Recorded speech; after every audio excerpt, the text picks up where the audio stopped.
All right, Algebra 1A kids, we are on 5.2. We did the notes a few days ago. We are now on to the practice. Just a reminder, this is solving systems, meaning two different equations. Last week we did by graphing, and this week we did by substitution, and these were our three steps. Find the teacher sub. The teacher was an x or a y by itself. We plugged the substitute in for the teacher in the other equation, and then solved, which gave us half of our answer. And we took that half, the first variable, plugged it back in to find the other. All right, so we're looking at number 2. So we're looking for a teacher slash sub here. Now, you will notice this y right here is by itself. Like I've got a y down here, but in terms of on the left-hand side of the equal sign, there's a bunch of other garbage here, so that's not the teacher. Now, teacher and sub are supposed to be equal to each other, so everything on the other side we'd consider our sub. Notice that I circle teacher sub and I label them. You don't have to do it, but I highly recommend it. Just helps. Now I'm going to go down to the other equation right here, and I am going to write it down, except for instead of my teacher, I am going to write a set of parentheses. Do you have to put parentheses? Yes. Do it. Then I'm going to take my sub and put it inside those parentheses. So I have replaced my teacher with my sub. They are equal, so that is okay. Now this is a multi-step equation, so then we solve. Negative 8 times a negative 2x is a positive 16x. Negative 8 times a negative 22, shoot out on a calculator. Negative 8 times 20 is negative 160. Negative 8 times 2 is 16. So they're both positive. So positive 176. All right, then I'm going to add like terms. 7x, 16x gives me 23x plus 176. Don't freak out about large numbers. It is fine. I subtract 176 from both sides. 23x is what's left over on the left. And don't forget, you can always pause these videos if I'm going a little too fast for you. That's totally fine. Negative 8 minus 176, well, they're both negatives, so they're going to combine to make a bigger negative number, for lack of a better term, which is negative 184. And then when I divide by 23, I get that x equals negative 8. You can double check that.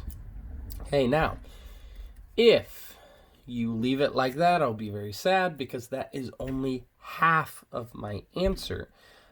We also talked about how once you get that half, you're going to plug it back in. And that was step number 3. Just to show you down here, take that variable, plug it back in to find the other variable. You can plug it in either equation, okay? But more than likely, you plugged it into the teacher sub one, because that's the one I told you to. Y equals negative 2x minus 22. But we just figured out what x is. So negative 2 times negative 8 minus 22. Sorry, that's kind of cutting off there. But negative 2 times negative 8 is 16. And then 16 minus 22 is negative 6.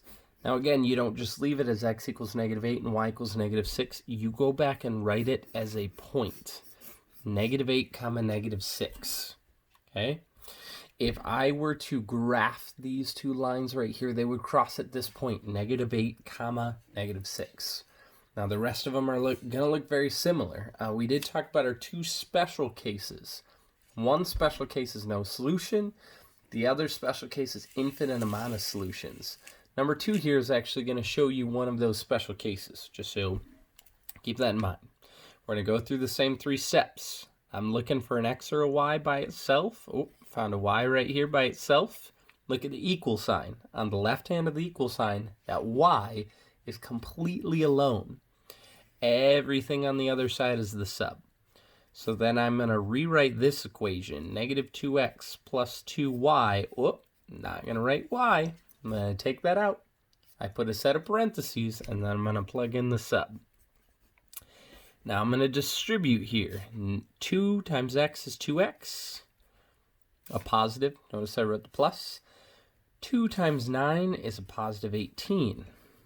I have not used this negative 2x or this 18 over here. You might notice it already.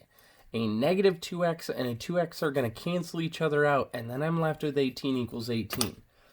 The big kicker here is you should realize I don't have any more letters. 18 equals 18. Yeah, that's true. Congratulations. But you have to realize that once the letters cancel each other out, you've got a special case. Now, there are only 2 special cases, like I just mentioned. If you are left with a true statement, that is infinite amount of solutions. You can abbreviate that however you want, but when you take the PSAT, SAT, it is going to say infinite amount of solutions, or infinitely many solutions, or a butt ton of solutions. Okay, probably not that last one, but that's what I would say. So it's going to say something with the word infinite, because they're an infinite amount. Don't forget, if we were to graph these 2 lines, they would actually lie right on top of each other. So you would say, well, where is the solution? Well, I've got an answer here, and here, and here, and here, and here, and here, and here, and here, and here. And there's an infinite amount. It's not every point, because this point right here, well, that's not a solution because it's not on either line. But all of these points here are solutions, which is why we say infinite amount. All right, let's keep going. Let's look at number 6. All right, again, I'm going to look for teacher sub. Looking. Oh, I see a teacher and I see a sub. They're equal to each other. So I'm going to rewrite my second equation. 4x plus 3, instead of y, I'm going to write a set of parentheses. And then I'm going to write my sub. All right, so 3 times negative 7 is negative 21. I have not used the 4x or the negative 21. All right, now we're at a 2-step equation. So I'm going to add 21 here. 4x equal, oh shoot, these cancel out. I will tell you, in all my years of teaching, this is where people freak out and they say, no solution, or infinitely many solutions. Wrong. When I say 2 things cancel out, negative 21 plus 21 is actually equal to 0. Now, the reason we don't write the 0 over here, you could, it would just say, let's actually write it just for fun for a second, 4x plus 0. Do you know what 4x plus 0 is? It's just 0, or it's just 4x, excuse me. But the reason we write the 0 on the right-hand side is because there's nothing else, so we need it. Then I divide by 4, and people will still freak out, and they'll say, no solution, infinitely many solutions. No, bad, wrong. 0 divided by 4 is 0. Here's another thing that I love. I will get here, and people will say, Mr. Hayward, you said plug it in. So, y equals negative 7. There's no x to plug in, so I'm going to plug it in down here. 4x plus 3y equals negative 21. I'm cutting off here again, sorry. Then they'll plug in 0, and they'll say 4 times 0, that's just 0.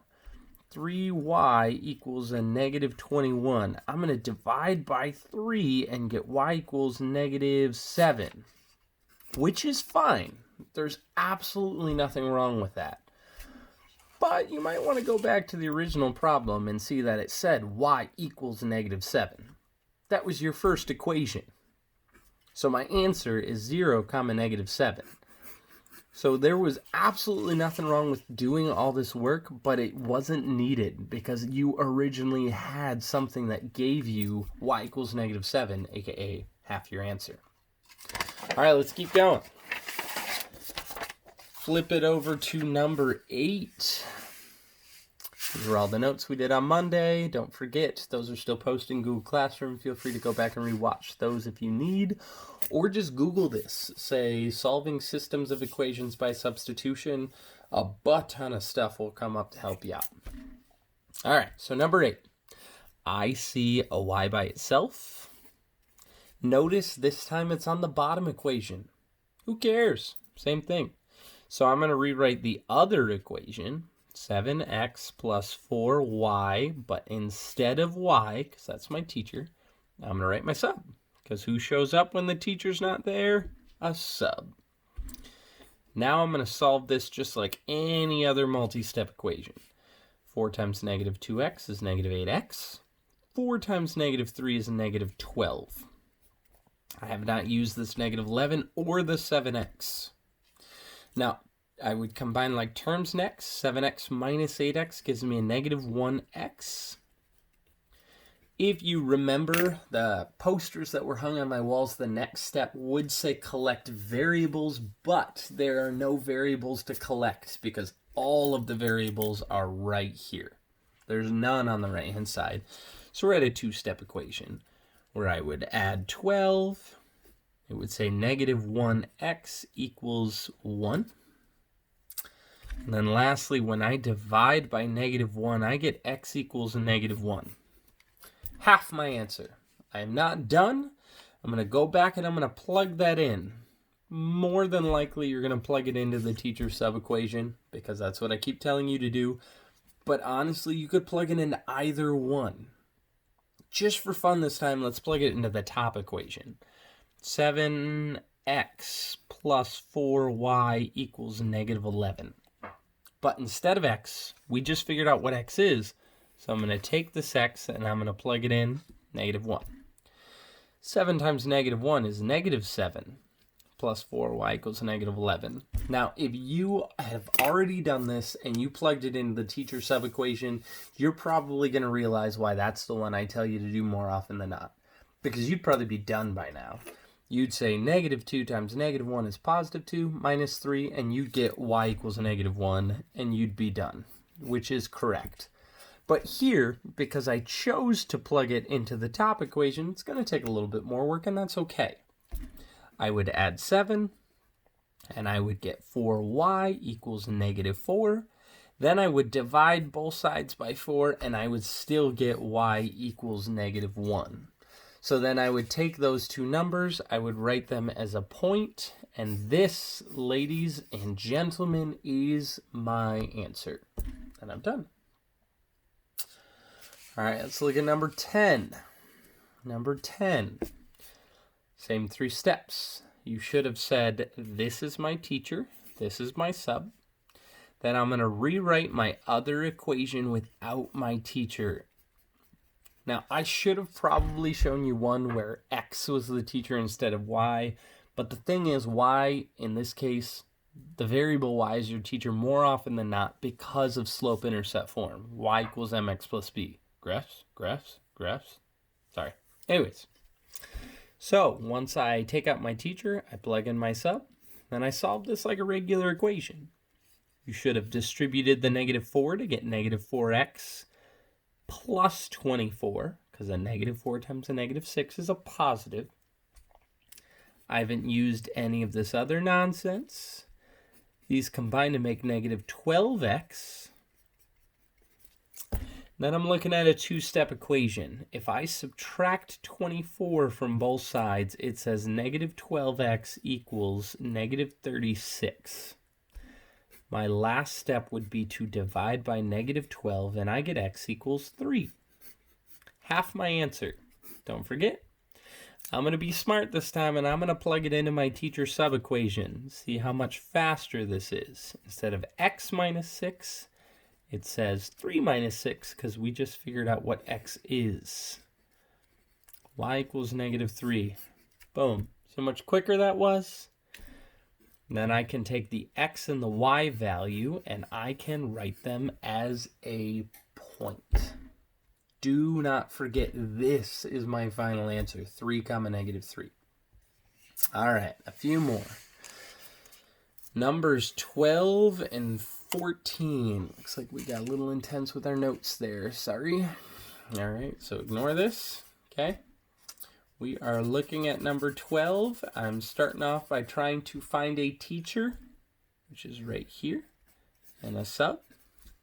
So I'm going to rewrite my top equation, except for instead of my teacher, I am going to write in my sub. Notice just about every time it's looking like something with an x plus or minus something with a y equals something. That's called standard form. Standard form. So then when you plug this in, your steps are almost always the same. You distribute. Negative 3 times negative 3x is positive 9x. Negative 3 times negative 2 is a positive 6. You combine like terms, which in this case cancel out. Oh, well shoot.